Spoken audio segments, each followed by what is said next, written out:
When you drive west from Trinidad, Colorado on State Highway 12 through Los Animas County, you encounter a large reservoir that is within a state park to the left of the highway. What is now a reservoir was once a series of farms and mining camps that followed the contours of the Purgatory River. They were home to many young immigrants and adventurers who chose to homestead on the new land. Each neighborhood and camp had a unique identity, and together they made up Sopris, Colorado. Many stories lie below that water.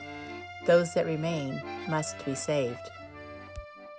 In the late 1800s and early 1900s, coal was mined there in both Los Animas and Warfordle County, and it was mined basically by three companies. Of course, Colorado Fuel and Iron was CF&I, Rocky Mountain Fuels, and then Victor American. The companies reached out and they started an active campaign, mainly in Mexico and in Southern Europe, recruiting any man that wanted to come into the area to mine coal. Some of the miners, especially from Europe, came through Ellis Island. My grandfather actually came from Louisiana, down around New Orleans. My father was a coal miner. His father came from Poland. About 1880, he came down through Canada into Chicago. And he found out that there was work in Colorado in the mines. And that's where my father was born, in Sopris, Colorado. And my mother's side of the family, her father was Skufka, came out of Vienna. They were Slovak, and he came over on a cattle boat on Italy and came into New York. My father came from Fruzzazzo, Italy, and my mother was born in Delawa, Colorado. With the immigrants, there was actually 24 different languages spoke amongst about 1,200 people. The men went into the mines to work, and the women stayed in the homes, raising the children and frugally managing the resources they had access to. America was not utopia. The mines were dangerous, and death came often, but it held the promise of a better life. The mines in this area were considered to be twice as dangerous as other mines in the country. There was numerous miners that got killed. There was numerous explosions down there. My grandfather had just gotten off shift. He actually was at home taking a bath when the Sopris mine exploded. My mom always would say that she was a coal miner's daughter, a coal miner's mother, and a coal miner's wife. And she said with the three of us working in the mine, she hated every day that we were working in the mines. By 1925, over 1,200 men and boys had lost their lives in mining accidents. As dangerous as the mines were, life was also hard for the women. Some who came to America from other lands never got over the homesickness for their families. Grandpa would go to work, come home, and Grandma was gone. Found out while he was at work, she got on the train and went back to Chicago.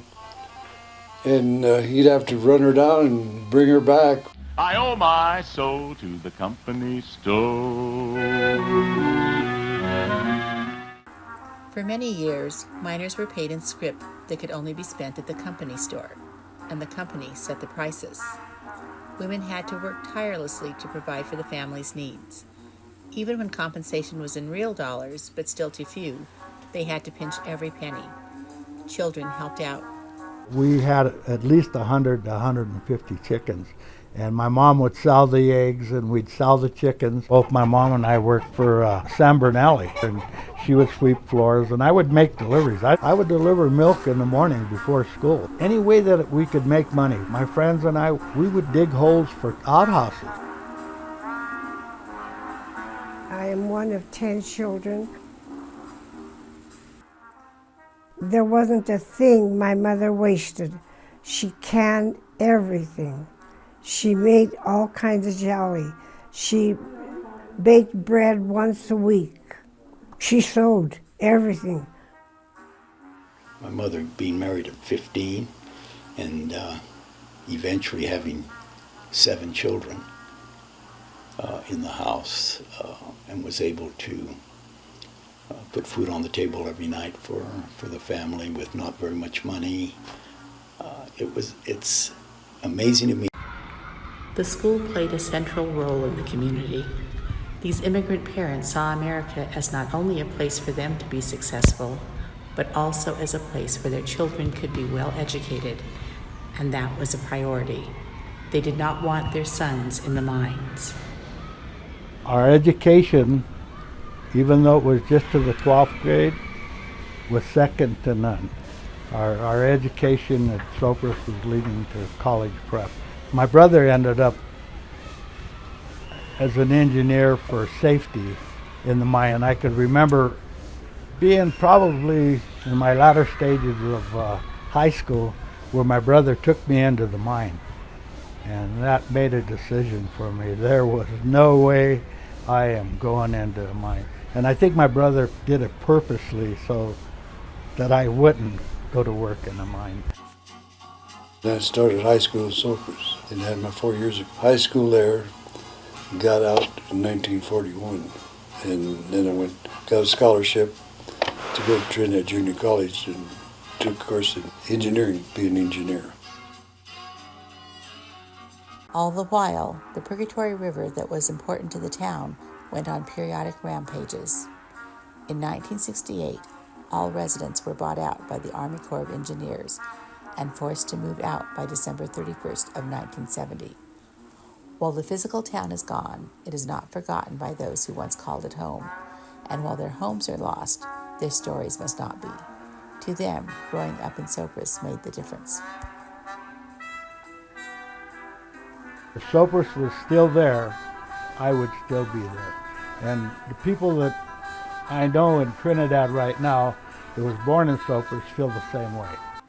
If you find yourself driving west on State Highway 12 from Trinidad, Colorado, when you come to the state park and see the reservoir, perhaps now you will be remembering Sopris and celebrating those that called it home.